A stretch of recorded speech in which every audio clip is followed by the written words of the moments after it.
Welcome to Tackle Talk Live, a show dedicated to making you a better angler. Your host, V&M General Manager Kevin Jean and Iowa Ranger Pro Staffer Steve Graff will keep you up to date on what's happening on the best lakes in the Arklatex region, with a primary focus on Sam Rayburn and Toledo Bend, two guys who have fished at a high level with Pro-Am experience with ABA, BFLs, Toyota Series, and BASS Opens. Anglers with a wealth of knowledge and willing to share. So pull up a chair, kick back, and see why so many anglers watch Tackle Talk Live. Here are your hosts, Kevin Jean and Steve Graff.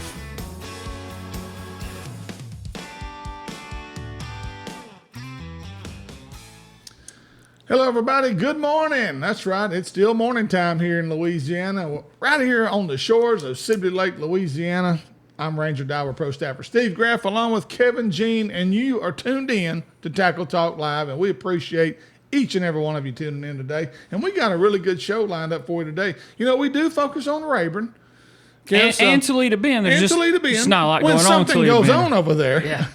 All you tournament directors out there, hey, put some things at Toledo Bend so we can talk about it, because right now there ain't nothing going on over there. And for the last year, it's been a little brutal. So jump over to Toledo Bend a little bit. Let's go fishing over there some and get some of that pressure off Sam Rayburn. But today, we got the man, the myth, the legend on the show today.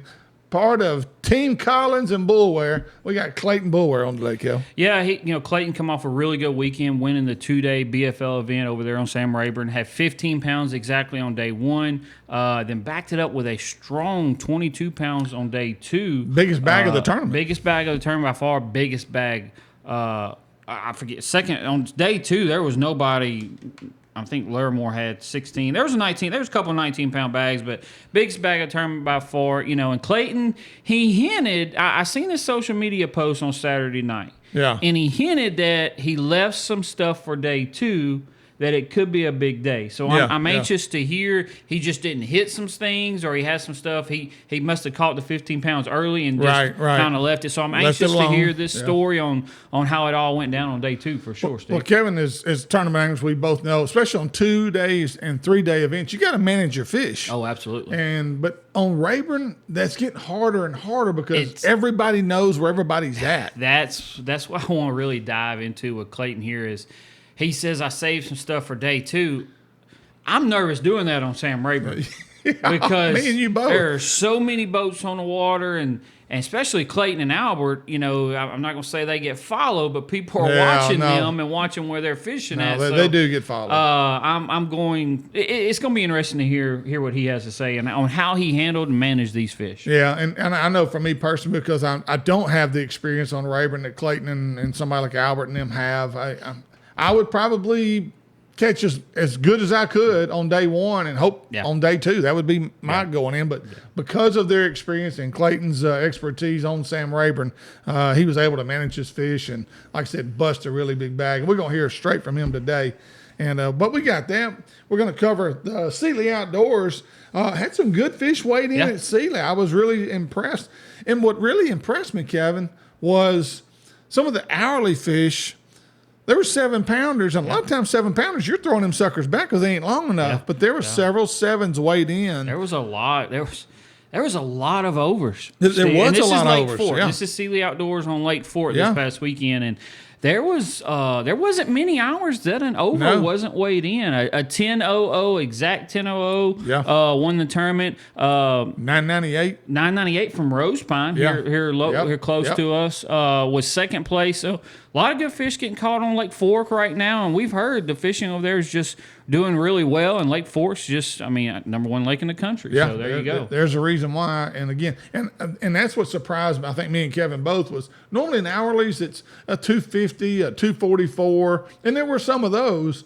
But I was really surprised at how many of the hours it took 7 plus. 9 pounders. Yeah, I was really surprised. And that's a good thing to see because a lot of people thought Lake Fork was kind of on a downturn, but once again, it showed out pretty good. So, but we're going to give you the results of that and talk about the winner. And so, but we've got that. We've got, let's see here. The V&M tournament. Kevin's tournament coming up this weekend. We're going to have a good turnout for that. I'm almost positive for that.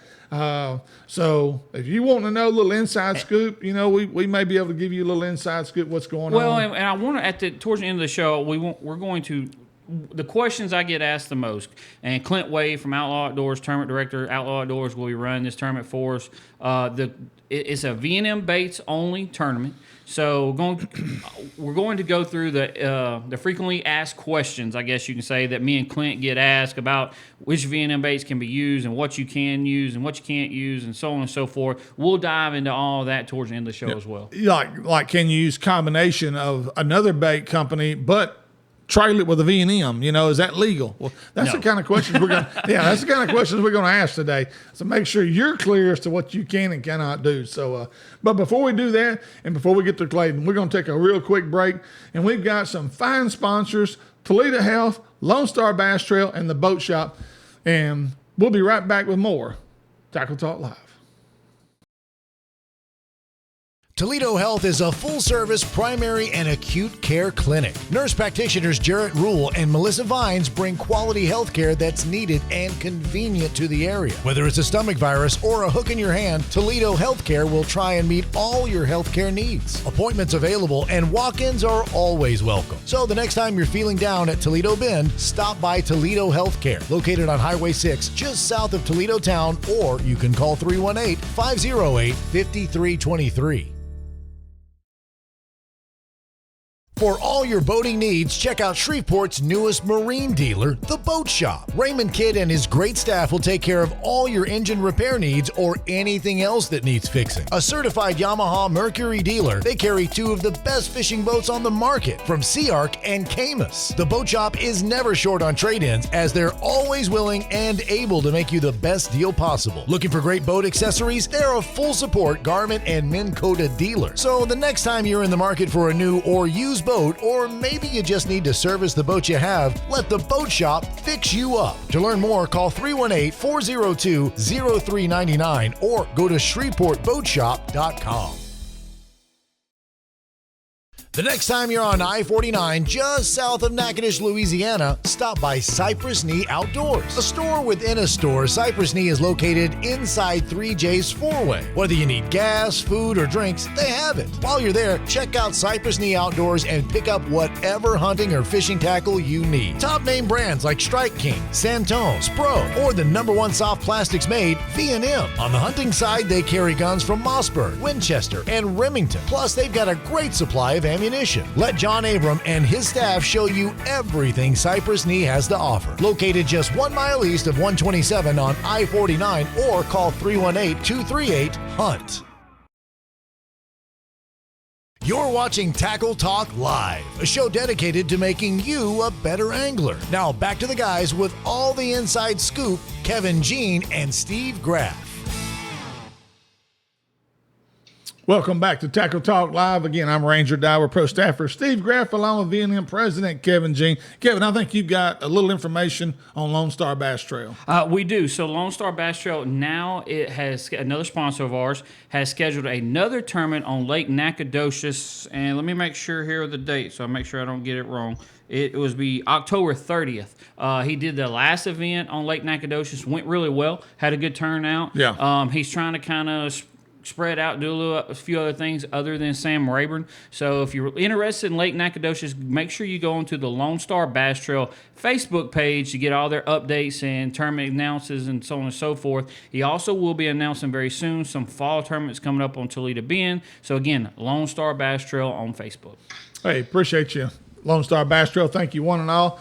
And on the phone with us, we've got the man and a guy that I got to know a lot better about a month ago. Spent a little time with Clayton. We stayed together over at Texoma, and this is one of the good guys. Okay, he's one of the guys that if you need GPS coordinates, he'll send them to you.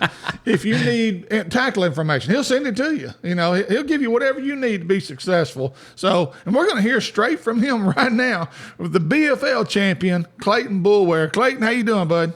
I'm doing well, Graff, man. Let's just stop right there. I don't mind sharing anything about tackle. Won't lie to a man at all. But there's a line I'll draw. I'll put it that way. Oh, man. Well, Clayton, congratulations, man, on a great weekend. 15 on day one, 22 pounds on day 2.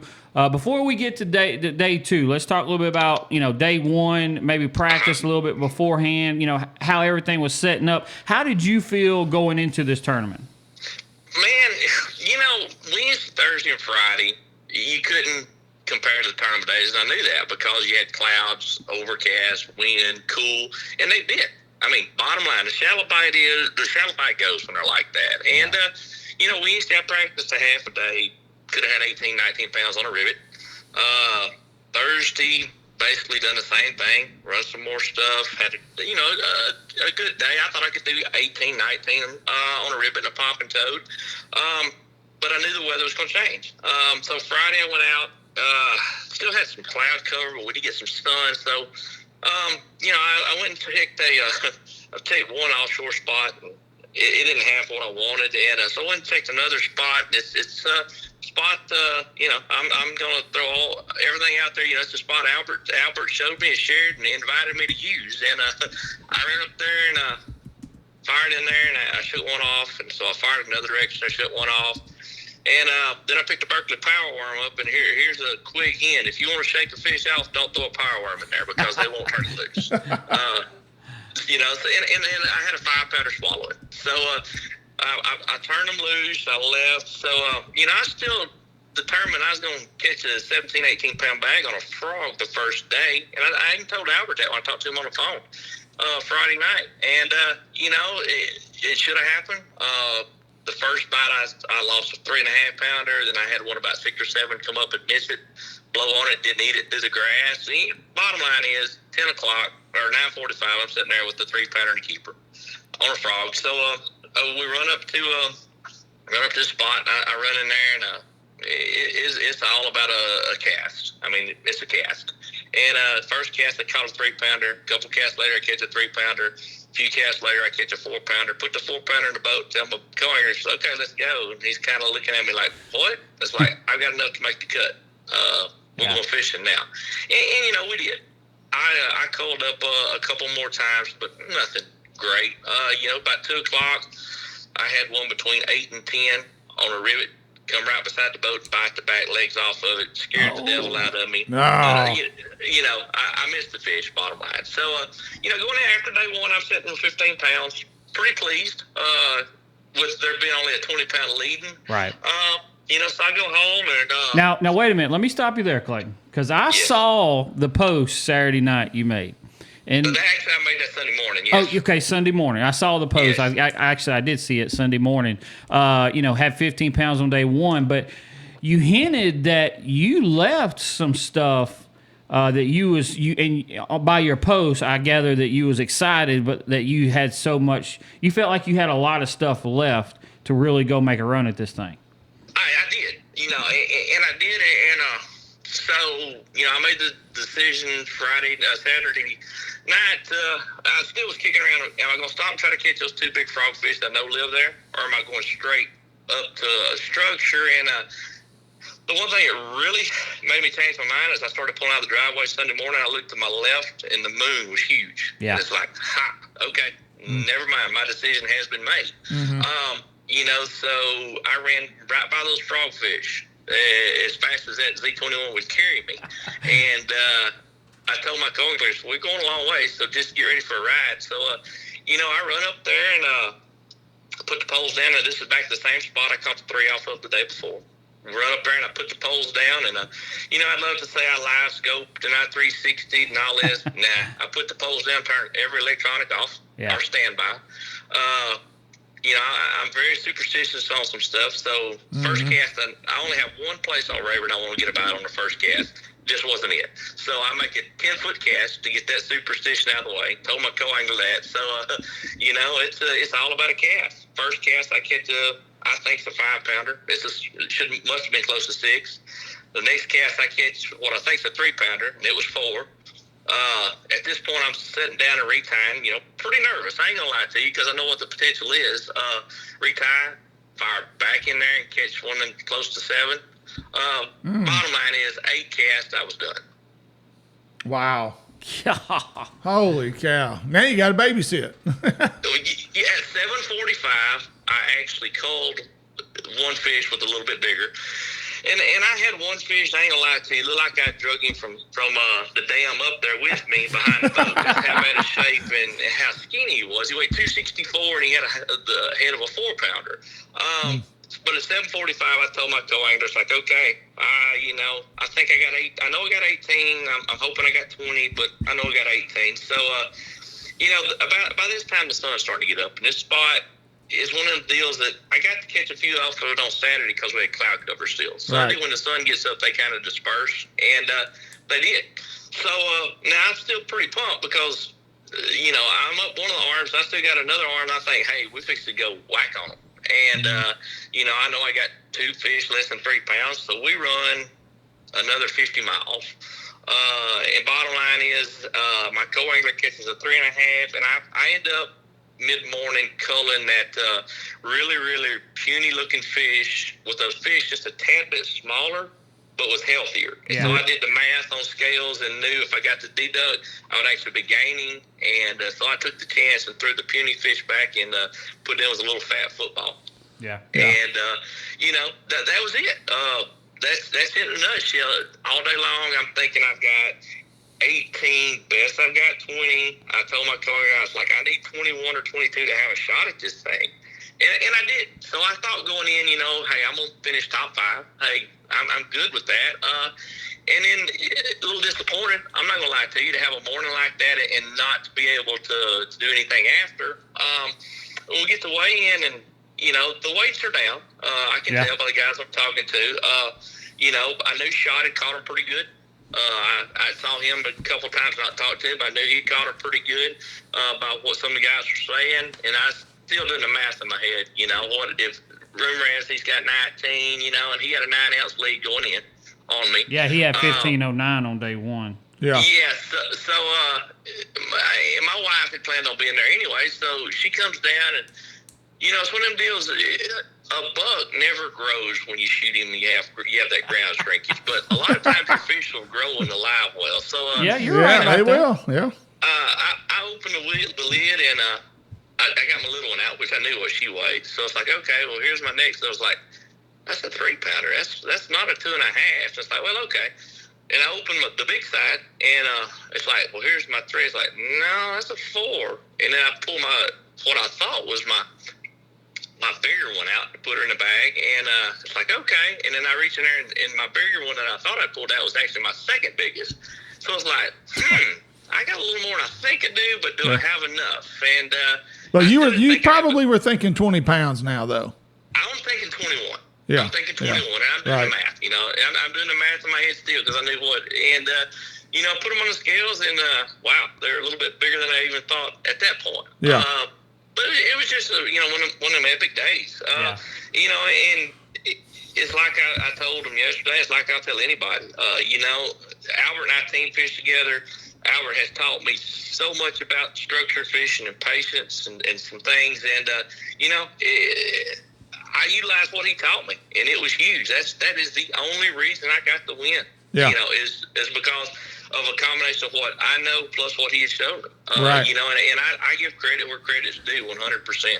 One question I got for you, Clayton, describe your setup. I know it wasn't like Texoma where we're throwing a Ned rig most of the day. Is this a Texas rig? Man, it wasn't nothing, but I had 3 Texas rigs on the deck and I kind of laughed, and a shaky head. Yeah. But the shaky head is not a shaky head. It's a man shaky head. It's a 10-inch straight tail worm, 5/8, 6-inch stand-up head. Yeah.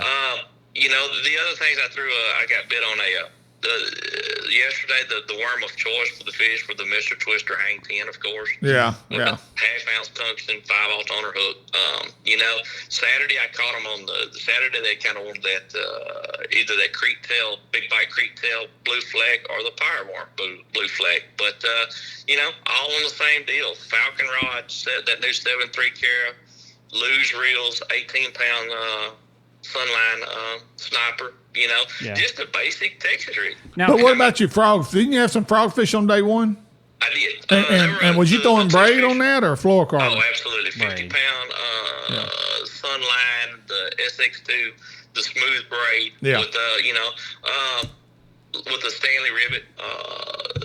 Lonnie, before we lost Lonnie helped me tremendously from the time I started fishing. I don't have a quote unquote deal with Lonnie and them. I buy their frogs, but when I'm throwing a frog like that, it's going to be a ribbit. Yeah. And so it was just a plain old Stanley ribbit with their toad-toter hook on. Yeah. And when they wanted it, you couldn't take it away from them. Right. The big fish on Saturday that I lost on it, didn't lose it, I missed. Basically, I was too close to the boat, and she saw the boat about the time she saw the frog and didn't get a good bite on it. Yeah. Now, Clayton, you guys did not have a fog delay Sunday morning? No, sir. Okay. I know there was some fog on the high spots on the way down, but when you got to the lake, there was absolutely no fog. So we're saying if 8 casts, but you had a long run. So 8:30, you're done? No, 7:45. Oh, okay.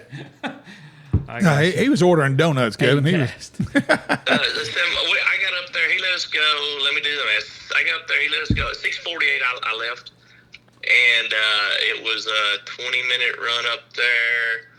So, yeah, that's about right. 7:45. When I looked at my deal at 7:45, I had what I had. Good gosh. But I think it took me about 28 or 29 minutes, and that was strolling. That's had that Z21 caught back, and that new 21 runs harder than any nitro I've ever had, and that's still not a rocket. I'll still get eat up by lots of boats, but anytime you run 65 to 67 miles an hour, tournament loaded with 2 grown men, you're strolling pretty good. Yeah. Now, you said you had a 50-minute run after that first stop. You end up making after that first so stop. that tells me you're covering a bunch of water. It's no secret. Yeah, I was up one river arm, and I came down one river arm, went back up the other river arm. But you're making. Gives you any hint, last weekend in that shootout on the competition day, I put $102 worth of gas to fill my boat back up. Wow.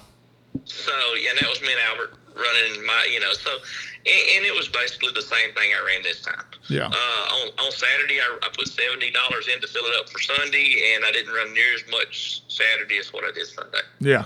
Well, and because again, after them, you had it 1 in 8 casts, but you really didn't think you honestly did. So Absolutely. You're running around trying to get another bite. I run a lot of good stuff trying to get rid of that 238. Right. Yeah. Right. Well, Clayton, let's switch gears a little bit. And again, congratulations on your Rayburn win. The PTTO that I know you and Albert will be over there this weekend at Palestine along with me and Brett. What is your feelings on you? What do you think it's going to take to win that Palestine tournament? Man, I went up there the week before cutoff. The lake set up good, and I looked at the results of that tournament they had the Saturday there before, and I talked to a guy that lives there before I could, before there's no information, and it was 23 to win, and he's telling me, still 36 to win. He said 23 was a good sack, a big sack for that time of year. Yeah. He said you have 36 for 2 days, you're going to be right there flirting with it if you do not win. Right. Okay, that's kind of what I was figuring. So I figured that fishing great. It really is. I was figuring 18 pounds a day. It is only 6 right at 70 boats, so it's just a small lake. But 70 boats is going to be. You'll be able to find. It's going to be like Texoma was. There's a lot of water there, but there's a lot of useless water. Right. You know how that goes. Yeah. Exactly. And the ringer coming in is going to be, what's this cold front going to do that we got coming in? Yeah, Wednesday. It hits Wednesday. It's supposed to high Wednesday is like 81 degrees. That's what I hear, and I think they're supposed to be in the 50s. Lows in the 50s. Yeah, lows in the mid to upper 50s every morning. I've already got me a jacket packed. I'm like, I'm going to bring a jacket. I got cold at Texoma last week over there, early takeoff that morning, and I was like, 50-something degrees, I'll be outside rubbing a bush in the front yard before we go fishing. You'll be hooking a bush over there. You ain't joking, man. All right. Great, man. We appreciate you, dude. Thank you for taking time to tell us how it came out, man. Again, it's well deserved. You do a great job, and hey, good luck. I'll see you over there this weekend, man. All right, man. Thanks, Appreciate Clayton. you calling, man. Yes, All right. sir. Bye-bye. Clayton Boulware, part of the one of the best fishing teams in our region, Boulware and Albert Collins, and you, Steve, we've had Clayton on before. We've had Albert on numerous times of tournaments they've won, and they never hold back. They tell it. They tell the story. They tell the baits. Now they do not give any hint on anything about location. But they tell the story, and hats off to them for that, because a lot of guys that are successful, as both of them are, will not be as forthcoming with information, baits, how they did it, how he set it up, the frogfish, so on and so forth. So hats off to him for that. I mean, every time him or Albert both we have on the show, just spill the beans. I'll say this. He did disappoint me when he didn't give us GPS coordinates. But, hey, some things you just got to keep to yourself, I understand that. But anyhow, real quick, we're going to take another quick we got BFL results. Let's go ahead and go down the whole list here. We'll finish the results out. So Clayton won first place, $9,531. Second place, James Larimore and Clayton had 37 pounds total for 2 days. Second place was James Larimore, who had 35.12. Third place, Brian Schott, 35.01. Fourth, Tommy Loving. Fifth, Derek Mundy. Kind of go on down. Clay Phillips, who we've had on the show before. I would like to visit with Maverick Winford, who finished sixth. He was leading on day one, but 20.02, and they only caught right at 12 pounds on day two. And as Clayton alluded to, day one, cloudy, overcast. The frog bite happened. Frog bite didn't really happen on day two. And you can can almost go down this list here and see the ones that probably caught him on a frog on day one, and didn't on day two. But also shout out 11th place Wyatt Frankins, who we've had on the show before. He finished with 28.15 for 11th place, but won the Cowboy Division AOY. So shout out to Wyatt for AOY there. All the way down, so BFL played 36 places. 36th place was a 2-day total weight of 15.09 for $341. It took 12.0. See, I know Red Bauer was the first place. 37th place, they only took 36 fish the second day.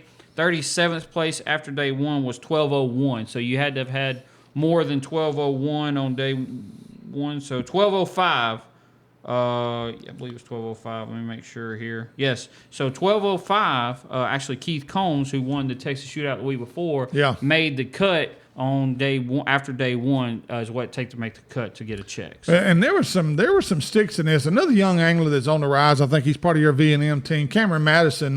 Cameron's one of the up and coming young bucks on these circuits, and he finished 21st with 26 pounds. Cameron qualified going to fish the pro circuit next year. So there you go. And that's the Bass Pro Tour.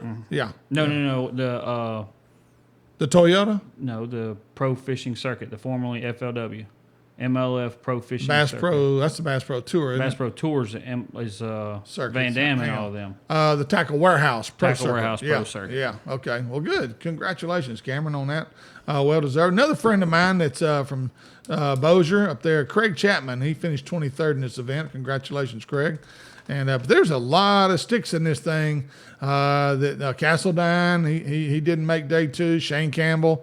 There were some guys that Kevin Lazion. That little cool snout we got, Steve. It changed the bite. It really probably did. Yeah. There's some guys here. Walt Stevens. There's some good sticks on Dickie Newberry. I mean, just going down the list here.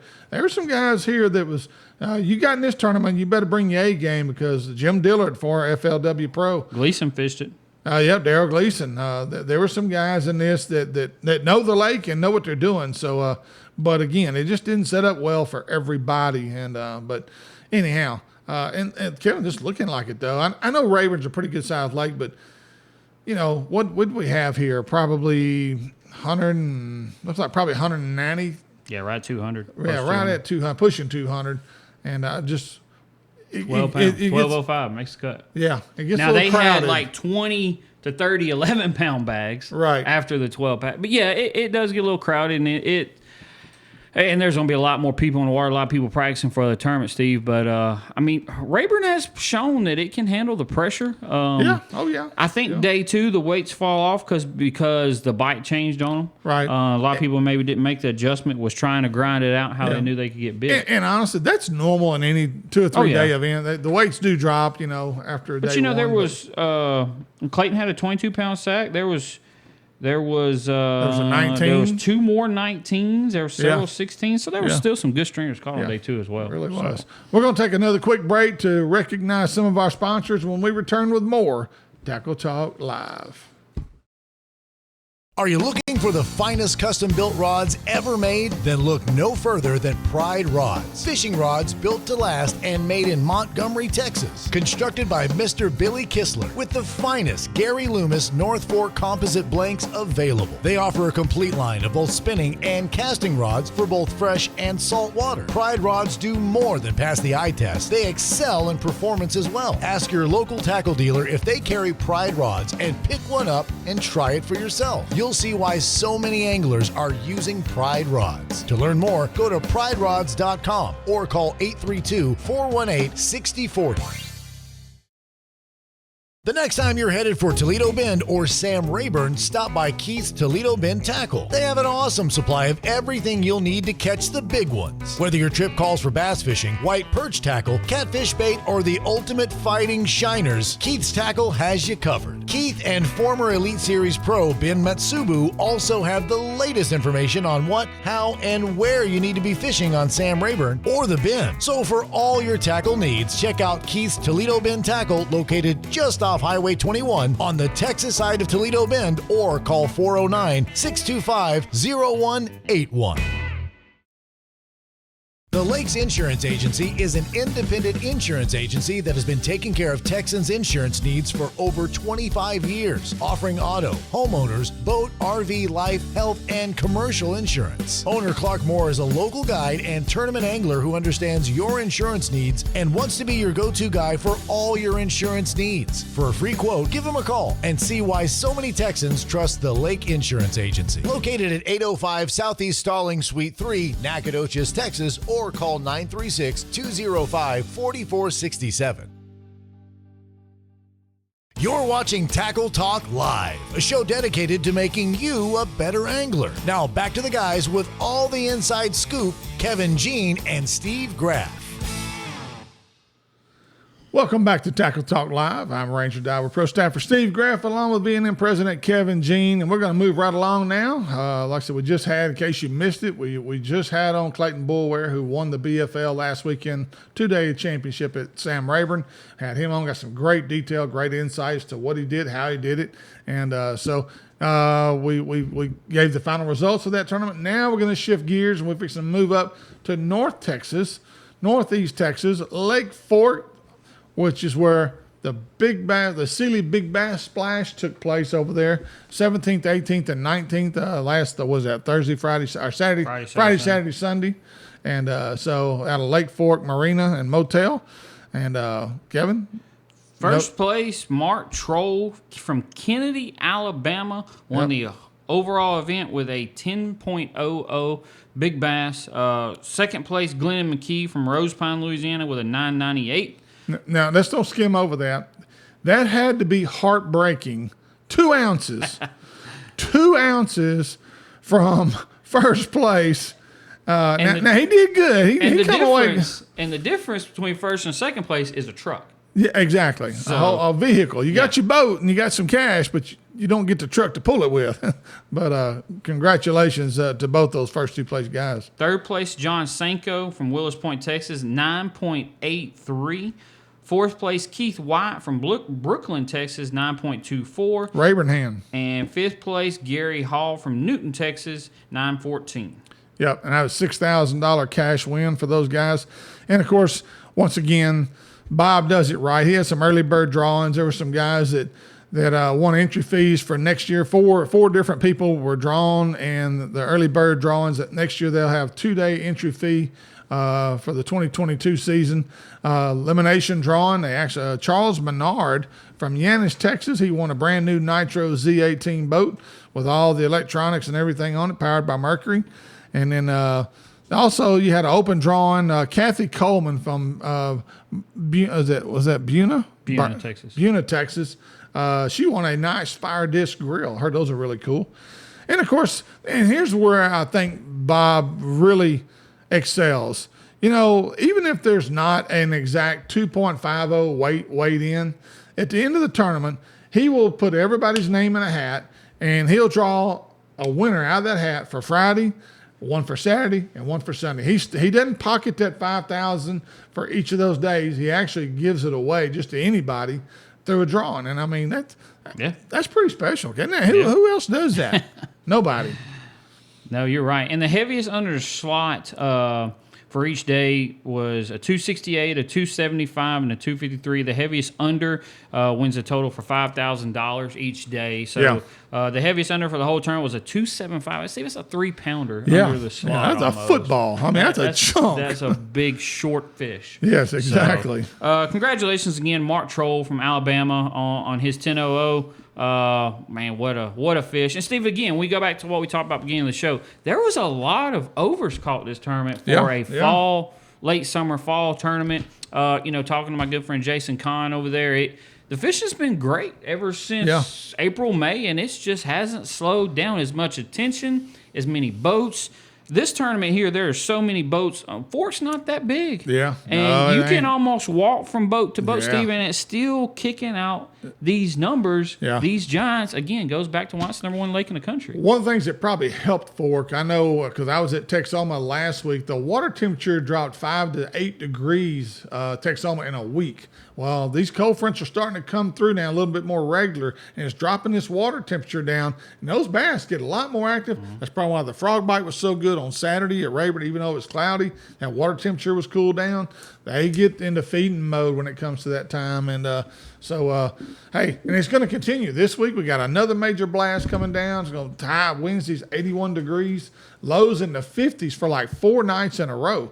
So guys, get ready. The fall feeding frenzy is about to kick off, and if you want to have fun, let those guys go get in the deer stands and duck blinds and let them have fun doing that.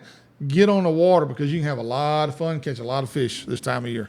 Yeah, I mean, again, it's for Fork to have those numbers this time of year, that cool down. It's on fire, and it's just getting better as they really group up for this fall. So, sounds to me like if you want to go have a good time, you need to go Lake Fork. Don't know much about it. There's plenty of guys to choose from. Trust Exactly. me. All right, next, the V&M Tournament. That's Kevin's tournament, and with V&M Baits, they're putting on their annual fall event that they do every year. And Kevin, let's just kind of go over some of the rules. One of the questions I asked you at the beginning of the show, can I throw another company's jig but yet trail it with a V&M? No. It has to be as V&M Baits only. Yeah. Now, the only thing we're going to allow, we're just going to say terminal tackle. Okay. Right. Any hooks, other weights. Well, A-rigs. Yeah, A-rigs. Shaky heads. We're going to allow any other terminal tackle. Yeah. Now, on that terminal tackle, your main bait has to be a V&M soft plastic. Exactly, right. Now, a jig is not terminal tackle. Vibrating jig. Right. You can't replace the jig head of another bait company with V&M skirt and trailer. You can't do that. No, it has to be a V&M jig. It has to be a V&M soft plastic. Again, going back to terminal tackle does not matter. Yes, we make shaky heads. Yes, we make the heads for the A-rigs, but we're not going to get that technical with it. Right. We're just going to keep it safe and say terminal tackle does not matter. Yes, you can throw an A-rig as long as the soft plastics is a V&M soft plastic on it. You can throw a shaky head as long as it has a V&M bait on it. Okay, question. Okay. I've got a V&M football jig. I take the skirt off. I've got a homemade skirt. Can I put my homemade skirt on as long as I'm tipping it with a V&M product? Is that something, or it has to be one of the V&M lines of jigs? It has to be a V&M jig. It cannot be altered with a homemade skirt, so on and so forth. Okay, there you go. Because that's a question some guys might want to know. And the biggest question I get asked is, okay, I'm going to use the V&M jig, but can I use this trailer? Sorry, guys. I mean, if we're going out of our way to put this tournament on for you all, we don't make any money off the tournament. Yes, we make money off of people buying the baits, but we also put a lot of money out for this tournament. Clint Wade at Outlaw Outdoors is very expensive, let me tell you. But anyway, he ain't free. The trailer, any trailers on any of our jigs, anything you do has to be a V&M trailer. We offer a large variety of all those. Yes, no, we do not make crankbaits. I apologize, but again, this is a V&M Baits only tournament. Yeah. I'm trying to think what else I got. Frog. We have a ribbit style frog. We have a soft plastic frog, not a hollow body. But you got to throw it. We have buzz baits, so on and so forth. So V&M baits only. The only thing that does not matter is terminal tackle. Yeah, there you go.